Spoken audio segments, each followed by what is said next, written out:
America के Missouri की रहने वाली एक शिक्षिका जिसका नाम लीना होता है, उम्र 26 साल के आसपास, अपने ही एक स्टूडेंट को ऐसा ऑफर देती है जिसको सुनने के बाद किसी भी इंसान के रोंगटे खड़े हो सकते हैं।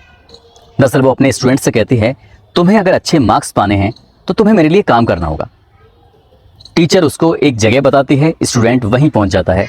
महज 16 साल का वो स्टूडेंट जब उसके पास पहुंचता है तो उसकी शिक्षक, उसकी टीचर आपत्तिजनक स्थिति में पड़ी हुई थी, बिना कपड़ों के पड़ी हुई थी। उससे कहती है संबंध बनाने के लिए। वो छात्र समझ नहीं पाता और जैसा जैसा वो मैडम बोल रही थी वैसा वैसा उस छात्र को करना पड़ रहा था। कुछ टाइम बीत जाता है, फिर वही टीचर अपने उस स्टूडेंट को एक बार फिर से ऑफर देती है, अच्छे नंबर पाने हैं तो तुम्हें वैसे ही करना होगा। यदि पहली बात किसी को बताई तो फिर सही नहीं होगा। वो स्टूडेंट उसकी बातों में आ जाता है, दूसरी बारी पहुंच जाता है, ठीक वैसे ही जैसा पहली बार हुआ था। उस स्टूडेंट को दूसरी बार में समझ में आता है कि कुछ गलत है, ये सही नहीं है। वही बात रोते हुए बिलखते हुए अपने पापा से, अपनी माँ से बताता है। उसके पापा और माँ पुलिस का सहारा लेते हैं, बात कोर्ट तक पहुंचती है। उसके बाद उस टीचर को बर्खास्त कर दिया जाता है उसकी नौकरी से। और यही बात जब सोशल मीडिया के माध्यम से लोगों को पता चलती है तो लोग वाकई हैरान थे, परेशान थे कि एक टीचर इतना घिनौना काम कैसे कर सकती है। सोशल मीडिया के माध्यम से जो आए दिन इस तरह की खबरें सुनने को मिलती हैं तो लोगों को यकीन नहीं होता। आज की जो सच्ची घटना मैं आपको सुनाने जा रहा हूं, इस सच्ची घटना में भी कुछ ऐसे ही होता है। रिश्तों को शर्मसार कर देने वाली जो आज की कहानी है, उसको सुनने के बाद आपको लगेगा कि इंसान कहां जा रहा है, इंसानियत कहां जा रही है। आदाब, नमस्कार, सत श्री अकाल। मैं उस्मान सैफी। आज की जो सच्ची घटना मैं आपको सुनाने जा रहा हूं, ये सच्ची घटना है उत्तर प्रदेश का एक जिला है गाजियाबाद, और उसी गाजियाबाद जिले की एक कॉलोनी लगती है आदर्श नगर। दरअसल एक महिला जिसकी उम्र अभी 30 साल के आसपास है, वो नजदीकी पुलिस स्टेशन में जाती है और जाकर कहती है कि सर, मेरा भांजा जिसकी उम्र अभी 20 साल के आसपास है वो गायब है, लापता है। उसको सभी जगहों पर तलाश करने की कोशिश की गई लेकिन वो कहीं नहीं मिल रहा है। मुझे घबराहट हो रही है, बेचैनी हो रही है कि आखिरकार मैं करूं तो क्या करूं। पुलिस वाले शुरुआत में उसके मामले को गंभीरता से नहीं ले रहे थे, लेकिन जब बार बार वो महिला रोते हुए बिलखते हुए अपने भांजे को इतना सीरियस ले रही थी तो पुलिस को लगता है कि कुछ तो बात है, जरूर इसमें कुछ ना कुछ करना चाहिए। पुलिस मामले को गंभीरता से लेती है, मुकदमा दर्ज करती है और उस लड़के को तलाश करना शुरू कर देती है जिसकी उम्र 20 साल के आसपास है। उम्र उसकी 20 साल और नाम उसका होता है अक्षय प्रजापति। अक्षय प्रजापति को उसके आसपास के जहां जहां भी उसके ठिकाने थे, दोस्त थे, दुश्मन थे, सभी लोगों से पूछताछ करते हैं लेकिन उसका कहीं भी कोई सुराग नहीं मिल रहा था। कई घंटे बीत जाते हैं और कई घंटे बीत जाने के बाद पुलिस को लगता है कि ये महिला तो बार बार थाने आ रही है, लेकिन जो इसका पति है वो आखिरकार कहाँ है, क्या हुआ है क्या नहीं। पुलिस को जब शक होता है तब उसके पति से पूछताछ करने की कोशिश करती है कि भांजा तो तुम्हारा भी लगता है, क्या सिर्फ तुम्हारी पत्नी का ही भांजा है। तब वो पुलिस को कुछ ऐसी बातें बताता है, ऐसी तरीके से बोलता है जिससे लगता है पुलिस को कुछ ना कुछ शक की सुइयां यहीं से घूम जाती हैं। पुलिस उस व्यक्ति से, जिसका नाम मिलाल प्रजापति होता है, उम्र 40 साल के आसपास होती है, पति और पत्नी में 16 साल की उम्र का अंतर था और दोनों की उम्र का अंतर देखते ही साफ लग रहा था।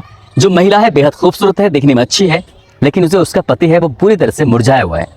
उससे पूछताछ करते हैं कि आखिरकार क्या बात है, जो है सच बता दो, नहीं तो पुलिस का तरीका तुम्हें शायद पता नहीं। जब पुलिस उससे अपने तरीके से पूछताछ करती है तब वो चौंकाने वाली बात बताता है। वो कहता है कि मैं उत्तर प्रदेश की जिला संभल का रहने वाला हूँ, अपनी पत्नी के साथ यहाँ आया था कुछ रोजी रोटी कमाने के लिए। रिक्शा चलाकर अपने परिवार का भरण पोषण करता है, 4 बच्चे पैदा हो चुके हैं, लेकिन पत्नी है कि वो उसके भांजे के साथ जब चाहे तब संबंध बनाती है, आपत्तिजनक स्थिति में चली जाती है। कई बार तो उसने अपनी आंखों से देखा था, कई बार उसको समझाने की कोशिश भी की थी, लेकिन पत्नी थी कि अपनी हरकतों से बाज नहीं आ रही थी। वो कहता है कि यदि ऐसी बात थी तो तुमने थाने में शिकायत क्यों नहीं की। वो कहता है कि पत्नी ही उसको रोक लिया करती थी और भांजे का हवाला देते हुए शांत कर दिया करती थी। लेकिन 20 जनवरी 2023 को कुछ ऐसा होता है जो उसके पति ने कभी कल्पना नहीं की थी। दरअसल रिक्शा चलाकर वो भरण पोषण करता है। जब 20 जनवरी को अचानक से घर के अंदर आता है तो देखता है तो उसकी बेटी है जो चाय से बुरी तरह से झुलस गई थी, जल गई थी। बेटी रो रही है, बिलबिला रही है, चीख रही है। वो घर के अंदर आता है, अपने बेटी को उसके कपड़ों को साफ करता है, देखता है तो शरीर में फपोले पड़े हुए थे, जगह जगह छाले पड़ चुके थे और पत्नी भांजे के साथ आपत्तिजनक स्थिति में थी। वो उस वक्त तो अपनी पत्नी से कुछ नहीं कहता, लेकिन अपने उस बेटी को उठाकर सीधा हॉस्पिटल लेके जाता है, उसको उपचार के लिए भर्ती कराता है। पीछे पीछे पत्नी भी आती है। अब पत्नी बच्चों के साथ उसी जगह पर हॉस्पिटल में रहती है। तभी मामा अपने भांजे से कहता है कि तुम्हारी यहाँ पर सख्त जरूरत है, तुम्हें आना होगा।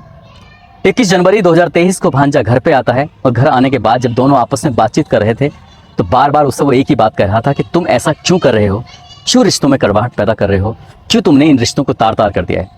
भांजा था कि सुनने को तैयार नहीं था और गुस्से में आकर वो एक गंडासा उसके पास रखा होता अपने भांजे को बहुत जोर से मारता है और पहले ही गंडासे में उसकी मौत हो जाती है।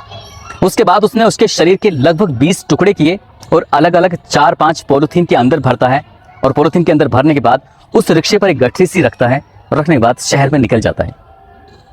आदर्श नगर कॉलोनी का रहने वाला ये व्यक्ति इंदिरापुरम के फ्लाईओवर के निकट पहुंचता है जहां बहुत ज्यादा कूड़े का ढेर था। उसी कूड़े के ढेर के पास जाने के बाद उसके लाश के टुकड़ों को, उसकी लाश की पिन्नियों को वहीं कूड़े में फेंक देता है, दबा देता है। एक तरफ ये महिला शिकायत कर रही थी थाने में और उसी वक्त में कुछ ही घंटों के बाद इंदिरापुरम के उस ओवरब्रिज के पास से लोगों की सूचना मिलती है कि यहाँ पर लाश के कुछ टुकड़े मिले हैं। पुलिस जब उन टुकड़ों को लेती है, पोस्टमार्टम के लिए भेजती है तो पता चलता है कि ये टुकड़े किसी और के नहीं थे बल्कि उसी लड़के के थे जिसका नाम अक्षय होता है। पुलिस ने उस अक्षय के मामा को गिरफ्तार करके जेल भेज दिया है।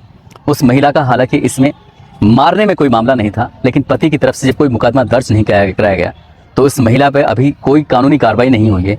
लेकिन जिस तरह का उसने रिश्तों को शर्मसार किया है, अपने से कई साल छोटे भांजे के साथ उसने ये आपत्तिजनक स्थिति में जाने के बाद उसके साथ लगातार काफ़ी समय से संबंध बना रही थी, जिस तरह से वो अपने पति को लगातार क्रिटिसाइज कर रही थी, उसको हत्या करने के लिए उकसा रही थी, कहीं ना कहीं उस महिला का भी दोष कम नहीं बनता है। हालांकि पुलिस इस मामले की जांच कर रही है और जांच के बाद अंतिम निर्णय तक पहुंचेगी, तब जाकर इस मामले में चार्जशीट लगेगी, मामला कोर्ट तक जाएगा और कोर्ट ही निर्णय लेगा कि इसमें किसका कितना दोष है, किसको कितनी सजा मिलनी चाहिए। दोस्तों, इस पूरे घटनाक्रम को सुनाने का उद्देश्य किसी को परेशान करना नहीं है, किसी का दिल दुखाना नहीं है, बल्कि आपको जागरूक करना है, आपको सचेत करना है, साथ ही आपको बताना है, आपको जताना है कि जिस तरह से आजकल रिश्तों में दम नहीं रहा, आजकल कोई किसी के साथ भी यह आपत्तिजनक स्थिति में चला जाता है, संबंध बनाने लगता है, शारीरिक सुखों की प्राप्ति के लिए किसी के साथ भी, भाई बहन के साथ, बाप बेटी के साथ, ये रिश्तों की जिस तरह से मर्यादाओं को तोड़ा जा रहा है, इसे रोकने के लिए कुछ ऐसे कदम उठाने चाहिए, लोगों को जागरूक करना चाहिए, ताकि इस तरह की घटनाएं सोशल मीडिया पर कभी सुनने को या देखने को ना मिलें। अपना ख्याल रखें, सुरक्षित रहें। जय हिंद, जय भारत।